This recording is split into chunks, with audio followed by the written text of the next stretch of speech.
बिस्मिल्लाहिर्रहमानिर्रहीम। अस्सलाम वालेकुम डियर स्टूडेंट्स। आज का हमारा टॉपिक है सॉलिटरी कन्फाइनमेंट। ठीक है, आज हम पढ़ेंगे सॉलिटरी कन्फाइनमेंट। इसके मुतालिक मैं आप लोगों को पहले बता दूं कि ये क्या है। सॉलिटरी का मतलब होता है तन्हा होना, तन्हाई। ठीक है, कन्फाइनमेंट होता है कैद। सॉलिटरी कन्फाइनमेंट होता है कि किसी भी मुजरिम को बिल्कुल तन्हाई में कैद देना। ठीक है, बिल्कुल उसको तन्हा कर देना।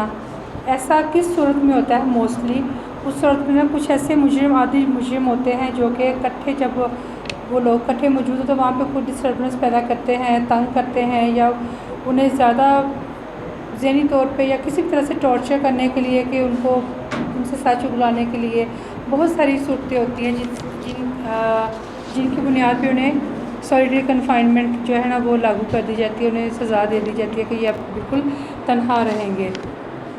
इसका मैंने थोड़ा सा आप लोगों को मफ़हूम बता दिए ताकि आप लोगों का माइंड हो कि आप क्या पढ़ने जा रहे हैं। ठीक है, क्या टॉपिक है हमारा नेक्स्ट। जब इसको हम पढ़ेंगे आगे आप लोग मज़ीद समझ आ जाएगी कि सॉलिटरी कन्फाइनमेंट है क्या। क्वेश्चन है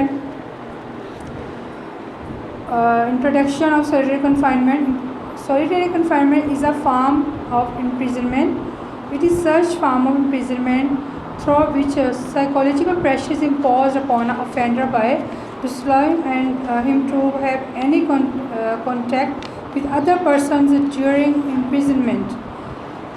वही जो मैंने आप लोगों को बताया है कि सॉलिटरी कन्फाइनमेंट बिल्कुल तन्हा कैद है। बंदे को, जो मुजरिम है, उसको बिल्कुल तन्हा कर दिया जाता है बाकी लोगों से, उसको प्रेशराइज़ करने के लिए, उससे मनवाने के लिए, उससे सच उगलाने के लिए, जिस तरह से भी, यानी कि उसको उसके उस मोटिव पे लाने के लिए जो कि उसको हम मनवाना चाह रहे हैं, या ये भी छोड़े हम मनवाना चाह रहे हैं, ये भी रीज़न हो सकती है। लेकिन इसके अलावा भी कुछ ऐसे मुजरिम होते हैं जो कि जब इकट्ठे होते हैं सारे लोग, यानी एक ही जिनका कैबिन होता है, उसमें जब सारे वो वहाँ पे डिस्टर्बेंस पैदा करते हैं, मोस्टली उनको फिर तन्हा कर दिया जाता है कि ये बाकी लोगों को तंग ना करें।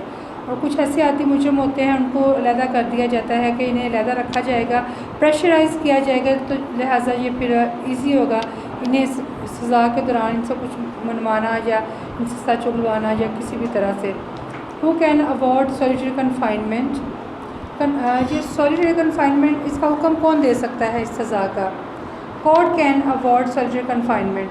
कोर्ट के हुक्म से होता है। जेल में ये डिसाइड नहीं होगा। ठीक है, सुप्रीटेंडेंट ऑफ जेल नहीं डिसाइड कर सकता। जेल में कोई भी बंदा, कोई भी ऑफिसर है, वो ये डिसाइड नहीं करेगा किसी मुजरिम के बारे में solitary confinement.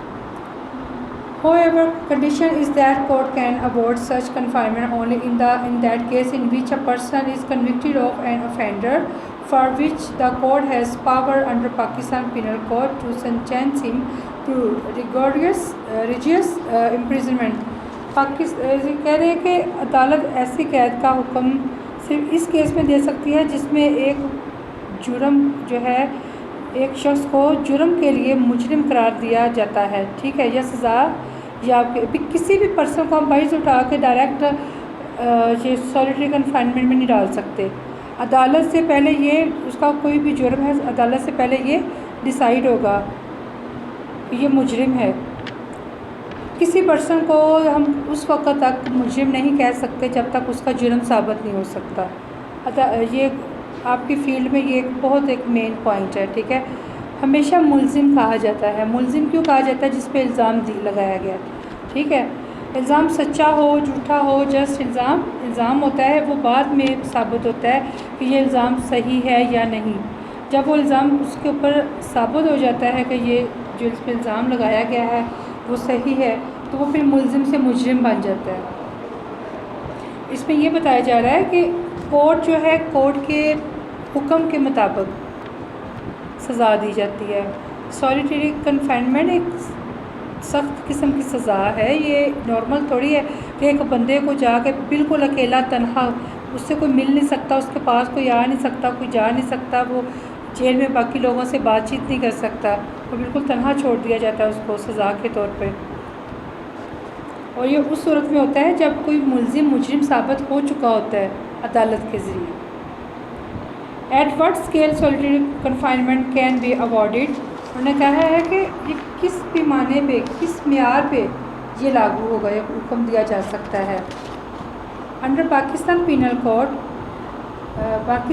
Code, court can order to keep offender in solitary confinement for any portions of imprisonment to which he is sentenced, and such solitary confinement should not exceed 3 months in the whole। उन्होंने कहा है कि ये किस पैमाने पर, यहाँ उसकी नौयत बताई जा रही है कि उसका म्यार क्या है। सॉलिटरी कन्फाइनमेंट, ये इसको सख्त सज़ा भी समझा जाता है ना। ऑलरेडी वो बंदा जेल में है, कैद में है, लेकिन वहाँ तो ये होता है वो लोगों में बातचीत भी कर लेता है, कोई बातचीत शेयर कर लेता है, कोई दुख सुख की जो भी है आपस में भी बंदे का फिर भी टाइम कुछ ना कुछ गुजर जाता है। जेल एक ऐसी चीज़ है जहाँ पे बंदा ऑलरेडी थोड़ा सा ज़हनी तौर पे भी परेशान होता है, ठीक है, स्ट्रेस का शिकार होता है, लेकिन वहाँ से उसे उठा के बिल्कुल तन्हा साइड पे कर दिया जाता है, ठीक है।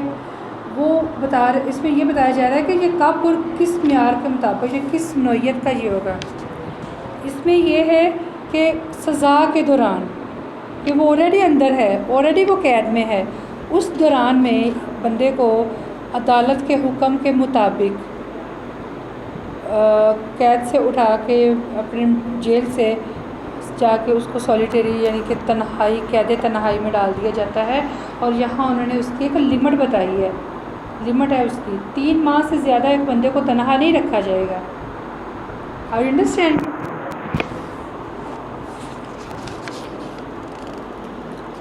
Solitary confinement can be awarded at either of following 3 scales. 3 किस्म की इसकी स्केल्स हैं, उसके पैमाने हैं। पहले उसको 1 माह की जो है 1 माह के लिए रखा जाता है, for period not exceeding 1 month.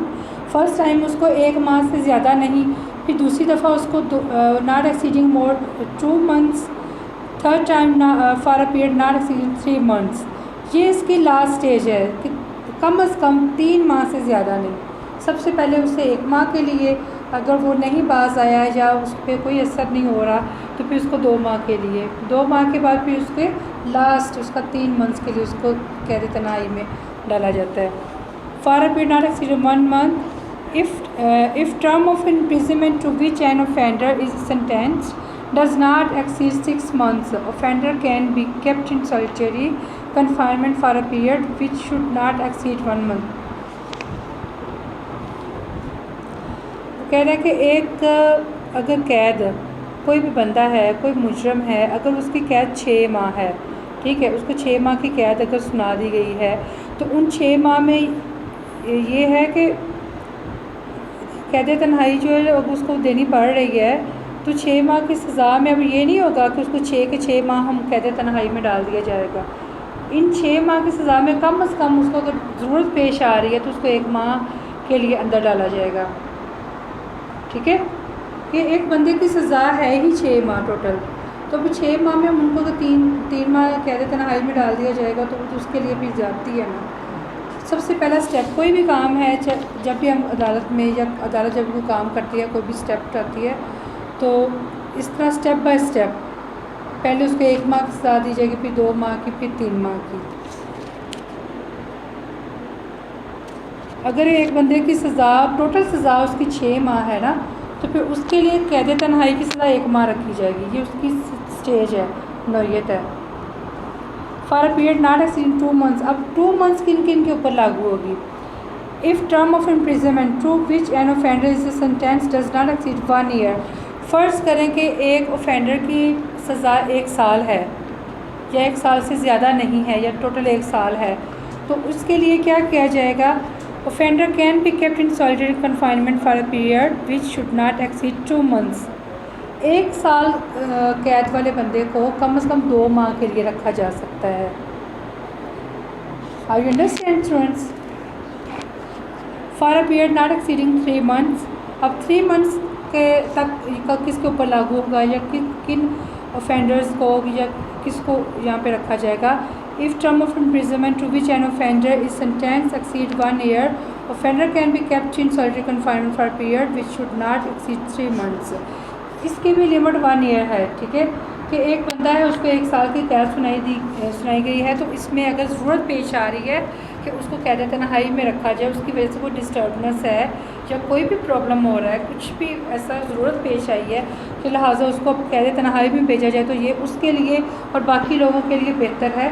तो इसके लिए ज़रूरी है कि अदालत के हुक्म के मुताबिक उसको फिर 2 माह के लिए पहले उसका भेजा जाएगा। अगर वहाँ पे वो नहीं है, उसको ज़रूरत पेश आ रही है कि इसको मज़ीद कैद तन्हाई में रखा जाए, तो फिर उसको 3 माह के लिए रखा जाएगा। कम अज़ कम इसकी लिमिट 3 मंथ्स है, इससे ज़्यादा नहीं है। और जो बंदा 6 माह के लिए, जिसकी ऑलरेडी सज़ा 6 मंथ्स है, उसके ऊपर क्या होगा कि 1 मंथ लागू होगी। How can sentence of solitary confinement can be executed?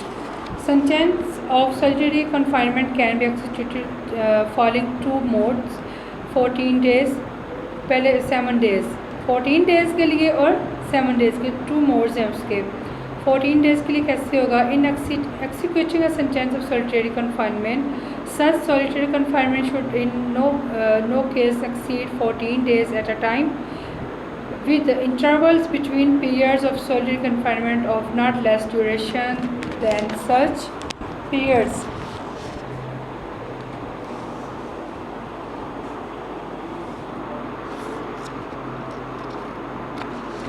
यहाँ पे कहा जा रहा है कि in executing a sentence of solitary confinement, इस सॉलिटरी कन्फाइनमेंट में क्या किया जाता है? Such solitary confinement should in no case exceed 14 days at a time. उन्होंने कहा कि मोस्टली इसमें 14 दिन से ज़्यादा कोई भी केस को नहीं रखा जाता ना, कम से कम 14 दिन होते हैं।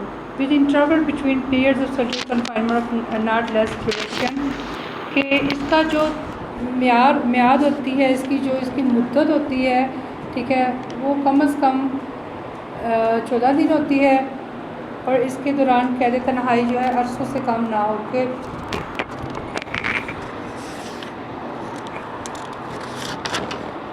14 डेज़ ओनली।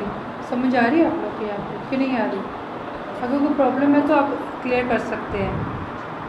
पीछे जहाँ तक हमने पढ़ा है इसकी समझ आ गई आप लोगों को? 14 डेज़ उन्होंने यहाँ पे बताया है कि कैद तन्हाई सज़ा अमल दरामद कैसे किया जा सकता है ना, कि इसका अमल दरामद कैसे करेंगे, कि जो सज़ा है तो ये लागू की गई हैं, 3 उसकी यानी कि म्यार हैं, पैमाने हैं, पहले एक माह, फिर 2 माह, फिर 3 माह। 3 माह से ज़्यादा नहीं हो सकती। किन के लिए? जिसकी 6 माह की टोटल सज़ा ही 6 माह है, उसके लिए 1 माह, ठीक है। जिसकी 1 साल है उसके लिए पहले 2 माह आजमाया जाएगा, फिर उसके लिए 3 माह के लिए आजमाया जाएगा। आगे है 14 डेज़ कब लागू होंगे? सबसे पहले उसको 14 डेज़ में उसके ऊपर नज़रसानी की जाएगी, उसको देखा जाएगा, ठीक है। उस 14 डेज़ में बंदा जो है अगर वो बेहतर हो रहा है या जिस मकसद के लिए उसे भेजा गया था वो मकसद अगर 14 डेज़ में ही पूरा हो गया है तो लिहाजा उसको फिर वहाँ पर उसकी सज़ा ख़त्म कर दी जाएगी, ठीक है। अब ये नहीं कि अगर इसका ऑर्डर 1 माह का है तो लिहाजा उसके 1 माह के लिए ही रखा जाएगा। कम अज़ कम होता है वो म्यार, जो टाइम लिमिट है ना वो कम अज़ कम होती है, कि ज़्यादा से ज़्यादा या कम अज़ कम, कि ज़्यादा से ज़्यादा उससे 1 माह, कम अज़ कम 14 डेज़ 7 डेज़ भी उसके अंदर ही आते हैं।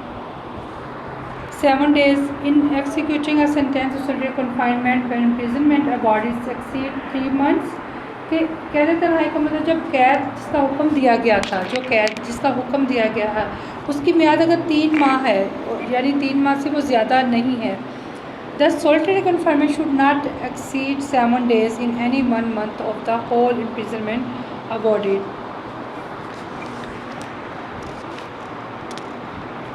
उन्हें कहा है कि 3 माह की जो कैद है ना, 3 माह की जो उसके ऊपर हुक्म दिया गया था कि उसको 3 माह के लिए उसको कैद तन्हाई में रखा जाएगा, तो उन 3 माह में अगर फ़र्ज़ करें उससे ऊपर टाइम गुजर रहा है, 3 माह पूरे हो गए हैं, ऊपर अगर जाना पड़ रहा है तो 7 दिन से ज़्यादा नहीं, अमल दरामद करते करते सज़ा ख़त्म होते हैं ना, कि 3 माह पूरे हो गए हैं उसके ऊपर असर नहीं हुआ या बंदे के ऊपर मज़ीद सज़ा की ज़रूरत पेश आ रही है तो उनको 7 दिन के अंदर अंदर क्लियर कर दिया जाएगा। आगे कंक्लूजन है। To conclude it can be stated that there are 2 purposes of solitary confinement. उन्होंने कहा है कि यहाँ 2 मकसद है सॉलिटरी कन्फाइनमेंट। क्या है? Sometimes it is used as measure of protection of society from criminals and sometimes it is used as protective custody. उन्होंने कहा है कि बाज़ औक़ात उसी बंदे को उसी की हिफाजत के लिए उसको नज़रबंद कर दिया जाता है, और बाज़ औक़ात इसलिए होता है कि सोसाइटी को उन क्रिमिनल से महफूज करने के लिए। ठीक है, समझ आ गई आप लोगों को? उसको कह रहे बंद करते हैं।